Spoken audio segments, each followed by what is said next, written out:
Salutations everybody, it is Matty here today, and we are going to be talking about the SNES Classic today, which comes with a bunch of awesome games such as Mega Man X, Final Fantasy III, Super Mario World, Super Mario RPG, A Link to the Past, Super Metroid, etc. You get the point. There's a bunch of great games here, and I am personally going to attempt to pick up this console thingy-majiggy, unlike the NES Classic, which wasn't as appealing to me. With that said, I'm going to essentially be complaining about how tight my ruby slippers are, as my good friend Carrick of ACG would say, and talk about 3 giant omissions from the SNES Classic. And now these games may not have made the list because of licensing issues or something along those lines, but still, these are 3 definitive SNES games that shocked me when I see them on there. So let's start off with the first game, which I define as one way ahead of its time, and that's called ActRaiser. In ActRaiser, you play as the Master, and essentially what you do is play God. So there's multiple gameplay mechanics wrapped up in here, and I think that's where most of the fun takes place, because it starts off as this overhead map view, and what you're trying to do is bring civilization towards prosperity, and you start off with these 2 humans.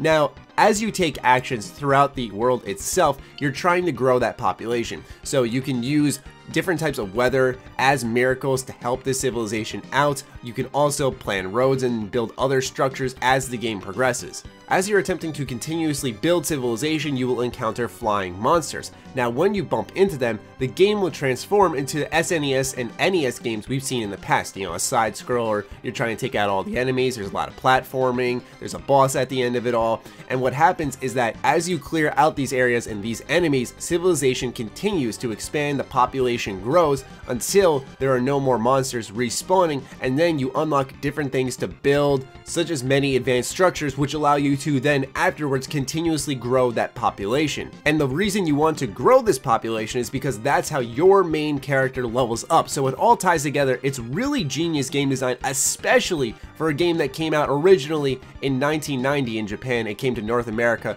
in 1991. But this is a game that I was very surprised to not see on the SNES Classic, because although it wasn't as popular at launch, it has gotten a lot of attention as the years progressed on and developed a cult following, where I thought this would definitely be a game on the SNES Classic, but it seems that that won't be the case. Another defining SNES title that didn't make its way onto the Classic is Chrono Trigger. This one blew me away, man. I mean, this is one of the best RPGs ever made for a lot of gamers. 13 unique endings, time travel, it introduced a new game plus option after you completed the game, which carried over your equipment, your techniques, your character levels, so it made it one of those replayable games. It was such a definitive RPG. It was also, for its time, seamless, where instead of when you bumped into an enemy like many RPGs in that time, it would transfer to a battle screen, the battle itself would actually happen on the world map in general. So there wouldn't be this transfer, the battle would just instantly start. And I mentioned time travel. This is such a key component to the game itself. You travel across 7 eras and you can meet